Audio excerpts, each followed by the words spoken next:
Hello friends, welcome to our channel authentic history.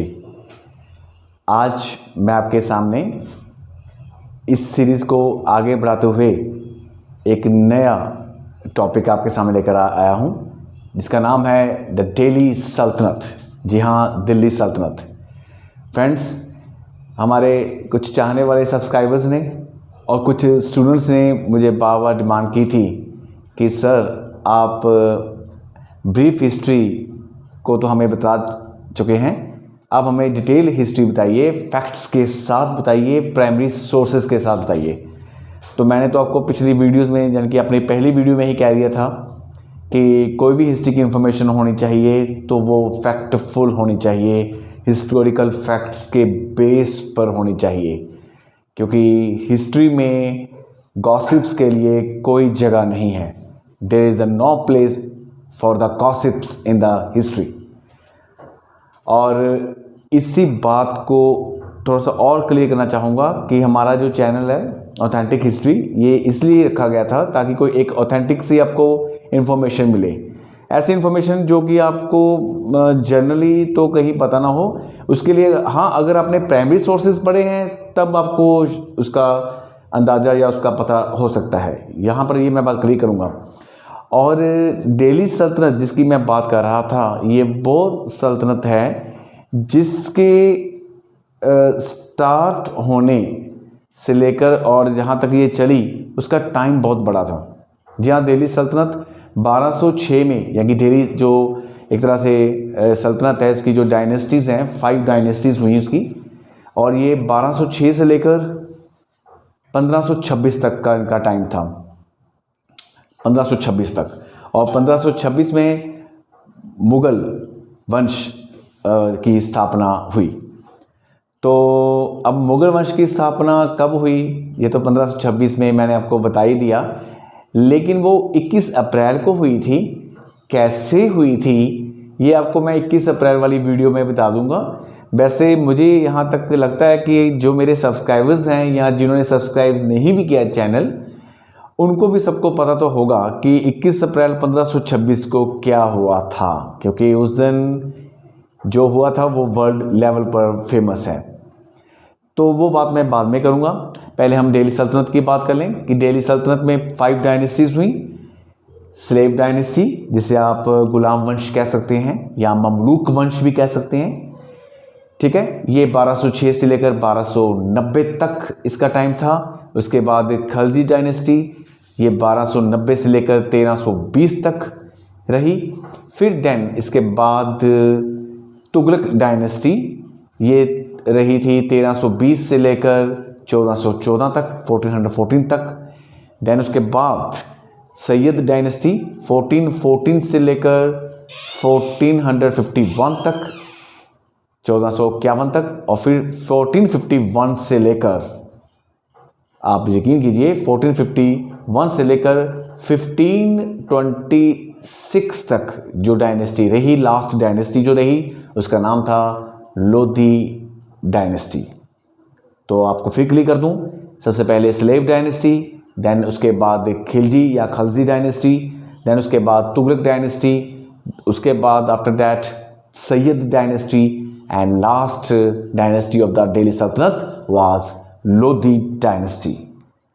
अब ये 5 dynasties थी जिन्होंने 320 ईयर तक का एक टाइम इन्होंने लिया। क्योंकि आमतौर पर जब हिस्ट्री पढ़ते ना जनरली, तो हम यही सोचते हैं कि अगर मिडीवल की जो हिस्ट्री है तो उसमें हम ये सोच लेते हैं कि अकबर, औरंगज़ेब, शाहजहाँ, जहांगीर, बस यही थे, इसके अलावा कोई नहीं होगा। या कई लोगों को ये याद रहता है कि मोहम्मद तुगलक भी था। और आप यकीन कीजिए मेरी बात पर, कई लोग मोहम्मद तुगलक को बादशाह कहते हैं, बादशाह। तो यहाँ पर मैं अपने इस वीडियो में, जब मेरी आने वाली वीडियोस होंगे, मैं क्लियर कर दूंगा कि जो सुल्तान थे उनको बादशाह तो कहा ही नहीं जा सकता, नामुमकिन, इम्पॉसिबल। अपने मन से लगाना तो ये ठीक नहीं है, क्योंकि सुल्तान सुल्तान थे और बादशाह बादशाह थे, राइट। तो यहाँ पर अब एक बात और क्लियर करें कि दिल्ली सल्तनत 1206 में शुरू हुई, लेकिन सबसे पहले भारत में मीन्स जैसे अरबिक व्यापारी ट्रेडर्स आए थे और उन्होंने जाके बताया था अपने खलीफा को। खलीफा कौन थे? खलीफा थे मुस्लिम्स के एक तरह से रिप्रेजेंटेटिव्स। उनको बताया गया बगदाद में जाके कि आप इंडिया में, हिंदुस्तान में आप भेजिए हमारे जो और ट्रेडर्स हैं, क्योंकि इंडिया वाकई एक सोने की चिड़िया है। तो वहाँ से ट्रेडर्स तो आए, लेकिन साथ में एक हमलावर भी आ गया जिसका नाम था मोहम्मद बिन कासिम, जो कि 17 ईयर का एक पर्सन था। और उसने 712 में हमारे सिंध, जो पहले तो इंडिया में ही था ये, तो सिंध और कुछ और इलाकों पर उसने हमला किया मोहम्मद बिन कासिम ने। तो इस तरह उसका हमला पहला माना जाता है, लेकिन उसके बाद टाइम टू टाइम चलता रहा और भी मीन्स अलग अलग ट्राइब्स हुए, कबीले हुए।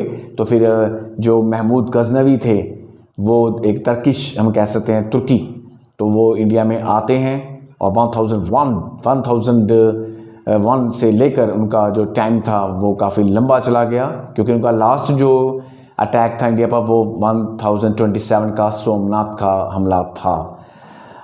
और 17 हमले किए उन्होंने भारत पर। उसके बाद आप फिर देखिए तुर्किश का आना जाना चलता ही रहता है, और उनमें से एक और जो थे तुर्क, वो थे गौर कबीले के गौरी या मोहम्मद गौरी।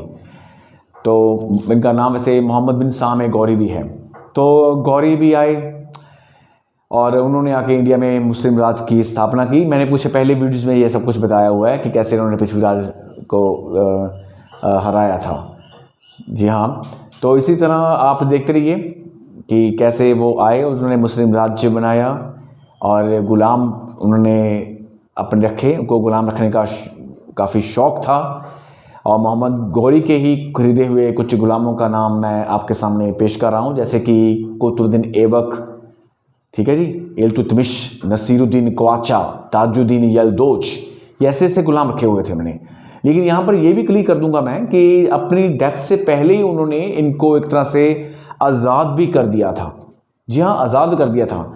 और जब इनके पेरेंट्स को आज़ाद कर दिया जाए ना, तो आप उसके बच्चे को गुलाम कह ही नहीं सकते। जैसे मान लीजिए कोई गुलाम है पेरेंट्स, पर उनका ऑनर उनको मरने से पहले आज़ाद कर दे, तो उसके बच्चे को आप गुलाम कैसे कह सकते हो? तो तभी वहाँ पर जो प्रोफेसर हबीबुल्ला है, प्रोफेसर हबीबुल्ला ने वहाँ पर एक वर्ड यूज़ किया है, ममलूक। वो यही कह रहे हैं कि इसे स्लेव डायनेस्टी ना बोलकर ममलूक डायनेस्टी बोलना चाहिए। और ये कई हिस्टोरियंस ने, हमारे जो मॉडर्न हिस्टोरियंस हैं, चाहे वो प्रोफेसर हमारे जो हैं इरफान हबीब साहब हुए, या इससे पहले रिजवी साहब, या और भी कई हमारे प्रोफेसर्स हैं, उन्होंने भी इस बात को तो माना है कि ये बात सही है। सतीश चंद्र भी यही कहते हैं कि ममलूक वंश कहना इनको ज़्यादा सार्थक होगा। तो इसमें कुतुबुद्दीन ऐबक पहले सुल्तान माने जाते हैं, जिनका टाइम था 1206 से लेकर 1210 तक का। तो अब मैं आपको सिर्फ यही बता रहा हूँ कि दिल्ली सल्तनत में 5 डायनेस्टीज़ हुई, और जिसमें हम पहली डायनेस्टी स्लेव डायनेस्टी, जिसका मैंने भी नाम लिया था, चाहे आप उसको ममलूक डायनेस्टीज बोल दीजिए, वो उसका हम आपके सामने उसका पूरी एक इंफॉर्मेशन रखेंगे विद प्राइमरी सोर्सेज। और यहाँ पर मैं अपने उन चाहने वाले सब्सक्राइबर्स को, रीडर्स को थैंक्स तो बोलूँगा ही, उस ईश्वर का भी मैं धन्यवाद करूँगा जिन्होंने इस जहाँ तक मुझे पहुँचाया है। कि मैं आपसे वादा करता हूँ और ये भी क्लियर कर दूंगा कि जो मेरी इन्फॉर्मेशन आपको वीडियो में मिलेगी, जी हाँ, जो भी इन्फॉर्मेशन आपको मेरी वीडियो में मिलेगी वो होगी ममलूक वंश या स्लेव डायनेस्टीज के ऊपर प्राइमरी सोर्सेज के रूप में काम करने वाले हसन निज़ामी साहब। जी हाँ, हसन निज़ामी, उनकी बुक ताज उल मशिर, मिनहाज उर सिराज, उनकी बुक तबकाते नसीरी, ये वो शख्स हैं, जी हाँ, ये दोनों राइटर्स वो हैं, वो हिस्टोरियंस हैं जिन्होंने अपनी आइज़ से इस ममलूक वंश को देखा था। दोस्तों, उनकी ये आप देखिए, उनकी बेस पर मैं आपकी इन्फॉर्मेशन आपके सामने ले आ रहा हूँ। और इसके अलावा मैं वर्नी को भी कोड करूँगा, क्योंकि वर्नी ने बेशक तारीख़ फ़िरोज़ शाही जो है वो लिखी थी तुगलक के समय में, स्पेशली फ़िरोज़ शाह तुगलक के समय में, पर वर्नी ने भी अमीर खुसरो को फॉलो करते हुए इन पर अपनी इंफॉर्मेशन दी है। We will discuss on the next video. हम जल्द ही ये वीडियो आपके सामने लेकर आएंगे और मैं आपको वादा करता हूँ कि slave dynasty, Mamluk dynasty full fledge video आपके सामने लेकर आऊँगा, ताकि आपको पूरी इन्फॉर्मेशन मिल सके। और इसमें एक ऐसी औरत, एक ऐसी सुल्ताना भी होगी जिसका नाम आप लोगों ने सुना होगा, जो कि इस डायनेस्टी की ही नहीं बल्कि मिडिवल जो मध्यकालीन भारत का इतिहास है उसकी एक कह लीजिए बहादुर एक मिसाल के तौर पर उस सुल्ताना को जाना जाता है, जिनका नाम था रज़िया सुल्तान। जी हाँ, रज़िया सुल्तान, उसका भी हम आपके सामने इंफॉर्मेशन रखेंगे, लेकिन प्राइमरी सोर्सेज के बेस पर। जहाँ प्राइमरी सोर्सेज के बेस पर, तभी तो हमारा चैनल ऑथेंटिक लगेगा। तो आपका कोऑपरेशन चाहिए। फिर मैं आपको बोलूँगा कि ज़्यादा से ज़्यादा सब्सक्राइब कीजिए, शेयर कीजिए, लाइक कीजिए। और मैं आपको ये भी क्लियर कर दूंगा कि मैं यहाँ पर आपके सामने मिडीवल को ही नहीं लेकर आऊँगा। वो ये है कि स्टूडेंट्स ये कह रहे हैं कि आप डिटेल हिस्ट्री बताइए, तो अब इसको शुरू करके थोड़ा सा आगे लेके जाएंगे। फिर इसके बाद हम एंशिएंट पर भी आएंगे, मॉडर्न पर भी। मैं तो बल्कि यूरोप वर्ल्ड का भी सोच रहा हूँ कि क्योंकि अभी तो वहाँ पर भी बहुत सी सेलिब्रिटीज़ पड़ी हैं। लेकिन फिर वही बात आ गई कि history is a vast subject. अब एक दिन में तो कुछ भी नहीं हो पाएगा, इसके लिए आपका सहयोग चाहिए। अगर मुझे लगा कि मेरे चैनल्स को ज़्यादा से ज़्यादा सब्सक्राइब कर रहे हैं या लाइक्स कर रहे हैं, तो मैं आपको यकीन करता हूँ मेरे अंदर उतनी ज़्यादा एनर्जी आ जाएगी कि आप लोगों के सामने और भी वीडियो पेश कर सकूं। और आने वाले टाइम में तो मेरी कोशिश है कि आधे घंटे तक की आपकी वीडियो आपके सामने पेश करूंगा, विदाउट बुक्स पेश करूंगा। दोस्तों, मैंने कभी भी कॉलेज में अपने 24 साल के दौरान, आप मेरे यहाँ पर जो मेरे सब्सक्राइबर्स हैं इसमें कई मेरे स्टूडेंट्स भी होंगे, अब उन तक भी ये मेरा संदेश है कि मैंने अपने 24 साल के करियर में कभी भी बुक नहीं उठाई। मैंने बुक्स में से पढ़ के कभी हिस्ट्री डिस्कशन क्लास में नहीं की, क्योंकि बुक्स में अगर मैं आपको पढ़ के सुनाता जाऊंगा तो लगता है कि आप लोग बोर ही फील करोगे। तो इसलिए आप लोगों को जल्द ही नई वीडियो में मिलेंगे, और आपको जब भी मेरी वीडियो मिलेगी विदाउट बुक्स ही मिलेगी। तभी तो मैं कहता हूं कि अगर आपके पास भी कोई अच्छी इन्फॉर्मेशन है तो आप प्लीज़ मेरे साथ शेयर कीजिए, प्लीज़, क्योंकि मुझे हिस्ट्री की एक तरह से कह लीजिए उसकी इन्फॉर्मेशंस की भूख है। It's my passion. तो आप जितनी ज़्यादा इन्फॉर्मेशन अगर आपके पास होगी तो आप मुझे, अगर आपके पास कोई अलग सी इन्फॉर्मेशन है तो मुझे ज़रूर बताइए, ताकि हम उसको भी सबके सामने लेके आ सकें। तो जल्दी मिलेंगे ममलूक डायनेस्टी के साथ, स्लेव डायनेस्टी के साथ जल्द ही आपके सामने पेश होंगे। Thank you so much, thank you.